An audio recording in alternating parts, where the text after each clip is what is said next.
Depuis la première rencontre de ce samedi, ouverture du championnat national de basketball 1A, la Fédération malgache de basketball reconnaît une baisse de niveau des joueurs et des équipes. Quand un habitué du championnat rencontre un novice, le grand fossé qui sépare les deux équipes est évident. Jimmy Ranjiamandi, président de la commission compétition de la Fédération malgache de basketball, explique cette baisse par le manque de compétition. Cela fait 9 mois que les joueurs n'ont pas foulé les terrains dans une compétition officielle.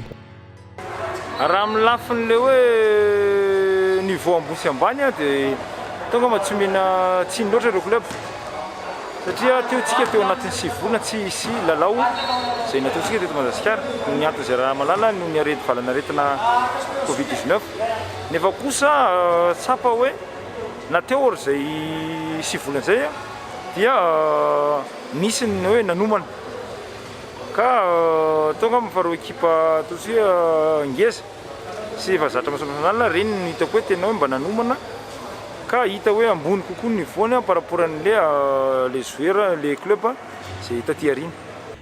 Près de 40% des rencontres se sont terminées avec des gros écarts de score. Ces écarts ont même parfois atteint 90 points sur un certain match. Pour ne citer que les matchs de la catégorie féminine qui ont opposé le CRJS Antsnanan ou SPBC Boen ou encore l'Ankarach Avakanakarac et la San à la Mangue.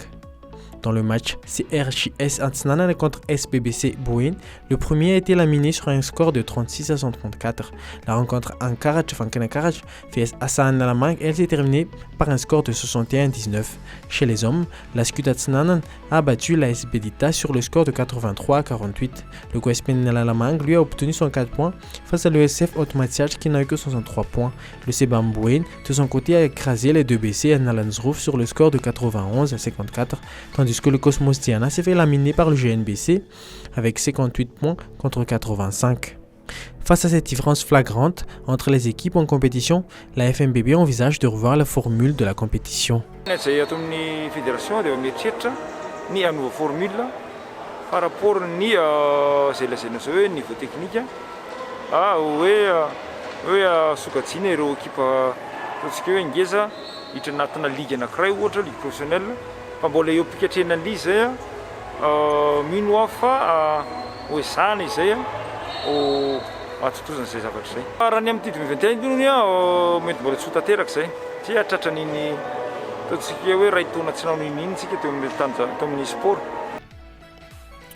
Durant ce championnat national, la FMBB avait annoncé qu'elle pense trouver de nouveaux joueurs pour étoffer l'équipe nationale durant la fenêtre de la qualification à l'Afrobasket 2021. En 2 jours de compétition, les techniciens ont identifié 2 joueurs qui pourraient intégrer l'équipe nationale.